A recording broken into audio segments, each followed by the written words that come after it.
So we're reviewing In Price of the F Word today. This is our second text in the class. So far, we did Chris Cecil plagiarism gets you fired, and now In Price of the F Word. Now, as we go, feel free to drop your comments in the chat, and we'll have a conversation as we go.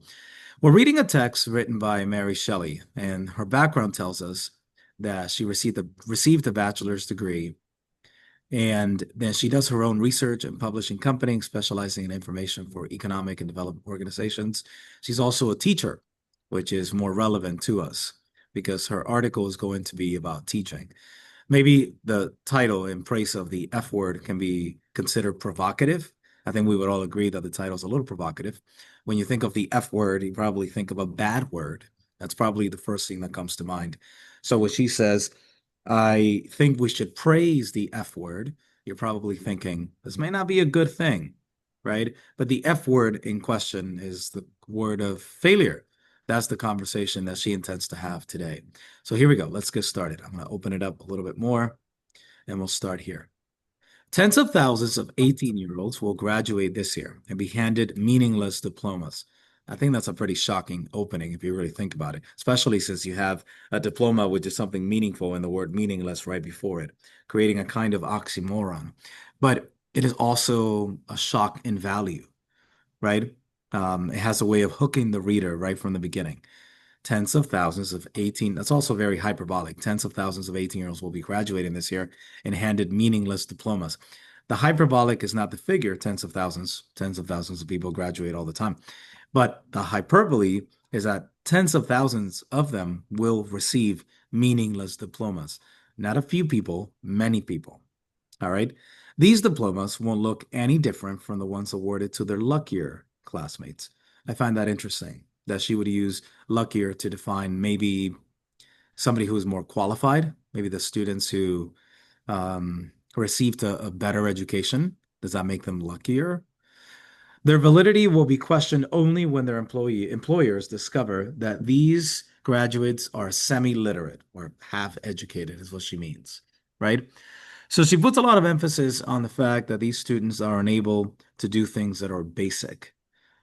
She doesn't say that they are not prepared for college because there could be varying degrees, right? Maybe some of you got out and you wondered even yourselves, am I ready for college? But I think you would all say, I am literate, right? I don't think there's any of you who would not say, I don't know how to read.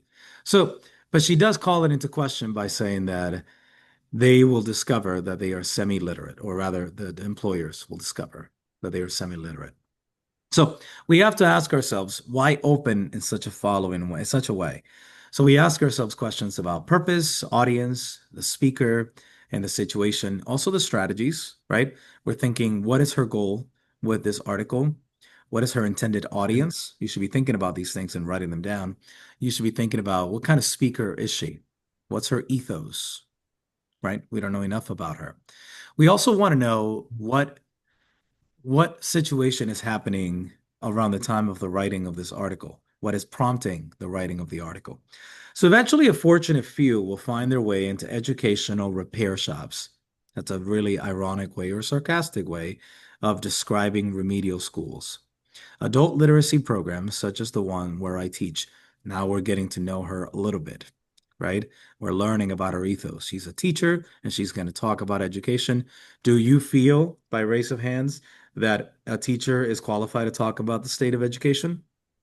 Yeah, I think so. I think you would agree, right? So she's establishing an ethos. I am going to have a conversation about education, and I think I'm qualified to do it. So, adult literacy programs, such as the ones where I teach basic grammar and writing, they're high school graduates and high school dropouts pursuing a graduate equivalency certificate will learn the skills they should have learned in school. They will also discover that they have been cheated by our educational system. Wow, she likes those shocking sentences. Am I right? Meaningless diplomas, cheated by our educational system. So she likes that shock and awe style of writing. So she seems to be establishing a certain tone that seems critical. Is it critical of the kids or critical of the educational system? I think you will find out it's more critical of the educational system. She doesn't like the way the educational system handles, hands out meaningless diplomas. But let's think about what that could possibly mean, this idea of meaningless diplomas that so many people are apparently receiving, because later in life they'll find themselves in repair shops for education. That's interesting. All right, let's keep going. As I teach, oh, I wrote shock value as a technique to maintain reader interest. Yeah. As I teach, I learn a lot about our schools. Again, she's building this ethos of what she is. Early in each session, I ask my students to write about an unpleasant experience they had in school. So now we can say she launched into an anecdote. I would write that down if you're taking note. She launches into an anecdote, a personal anecdote. Not all anecdotes are personal. I ask my students to write about an unpleasant experience they had in school. No writer's block here. I wish someone, these are quotations that she's gathering from her student writing. I wish someone would have made me, hang on, stop doing drugs and made me study. I like to party and no one seemed to care. I was a good kid, didn't cause any trouble, so they just passed me along even though I didn't read well and couldn't write. That's the thing that she really wants to talk about. Look at her verbs. Look at the verbs that the kids are using. They said, I wish someone would have made me stop doing drugs or made me study or they just passed me along. There is a sense of institutional failure, I think, is the implication, right? So, what do you think we mean by institution of failure? Is it the students who fail or is it the institutions that fail? Here's something interesting. Could she be implying that the institutions are the ones that fail by not failing the students? That's a shocking way to put it, right? How many of you just start thinking and put it in the chat? I want to hear your voice. How many of you believe that students should sometimes fail in a class? They should sometimes fail. I'm not giving you any more context, and I will not hold it against you. I will not fail you if you say yes. So, how many of you believe that, you know what, people should fail in a class from time to time? I won't give you any more context. We'll go back to this conversation later. For now, just put it in the chat. I want to see what your unfiltered opinion is. Okay. And then we'll get back to it later. All right. So, where was I? The students expressed that they would have liked teachers to intervene and be more engaged with them. Yeah. I am a basic do-gooder. This is the writer again. And prior to teaching this class, I blamed poor academic skills our kids have today on drugs, divorce, and other impediments to concentration necessary for doing well in school. All right. So she's looking at fundamental ways why children are unable to do well in school. But as I rediscover each time as I walk into the classroom, before a teacher can expect students to concentrate, he has to get their attention, no matter what distractions may be at hand. There may be many ways to do this, and they have much to do with teaching style, sure. However, if style alone won't do it, there is another way to show who holds the winning hand in the classroom. That is to reveal the trump card of failure. Well, I feel like she has ended every sentence with a shocking statement. They are semi-literate, she tells us early on. They've been cheated by our educational system that just passed me along and they didn't care. And now reveal the trump card of failure. Every ending to the paragraph feels pretty shocking. Feels like she's trying to get your attention. So, do we agree with what she's saying? What are we thinking right now? Again, I like to hear your voices in the chat, and then later we'll have a big discussion.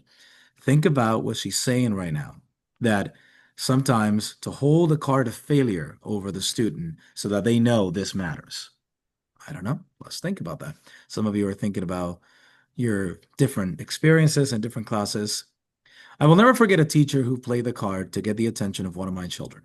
Our youngest, a world-class charmer, here she's using personal evidence about her personal life, did little to develop his intellectual talents, but always got by until Mrs. Stifter.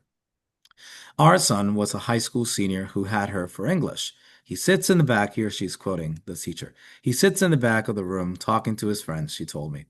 Why don't you move him to the front row? I urged, believing embarrassment will get him to settle down. Mrs. Stifter looked at me, steely-eyed over her glasses. I don't move seniors, she said. I flunk them. I was flustered. That's interesting, right? Because I'm sure many of your teachers have tried different strategies, not to penalize you, but to encourage you. But here's his older teacher saying, just fail them. That's what they need. They need failure to understand reality. Start thinking. Is that true? Do I agree with that statement? Is this an argument that I can stand behind? The argument the writer is making. I was flustered. Our son's academic life flashed before my eyes. No teacher had ever threatened him with that before. I regained my composure, managed to say that I thought she was right, and by the time I got home, I was feeling pretty good about this. It was a radical approach for these times, but well, why not? She's gonna flunk you, I told my son. I did not discuss it any further. Suddenly, English became a priority in his life. He finished out the semester with an A. Okay, so she's relying on personal evidence as a way of demonstrating that the threat of failure, that sounds terrible, the prospect of failure is an important teaching tool so as to motivate the students accordingly. What are we thinking right now? Do we agree? Do we disagree?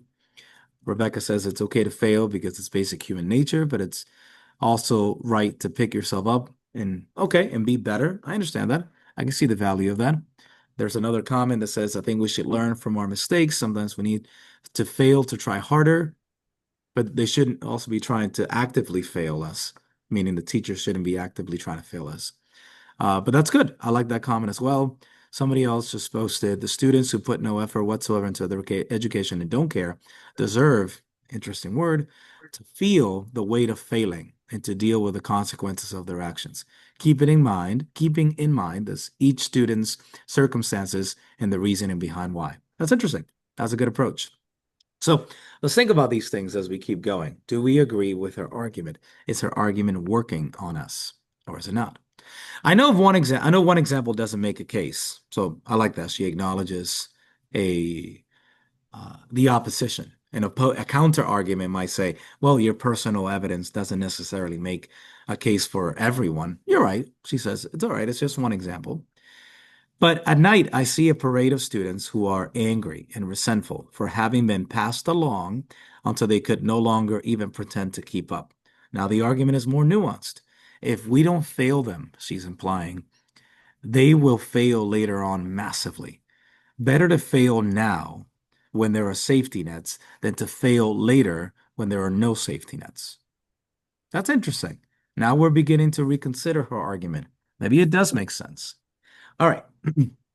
Of average intelligence or better, they eventually quit school, concluding that they were too dumb to finish. I shouldn't. Somebody's mic is unmuted and I can hear some stuff. Stay with me, stay with me. All right. I should have been held back is a comment I hear frequently. Even sadder are those students who are high school graduates who say to me after a few weeks of class, I don't know why I even got a high school diploma. So she ties the idea that students think teachers should have done more. She keeps repeating this concept, and she's using personal reflection from her previous students to reiterate her claim, which is sometimes passing a student along is doing them a disservice more than helping them. I don't know. That's something to think about.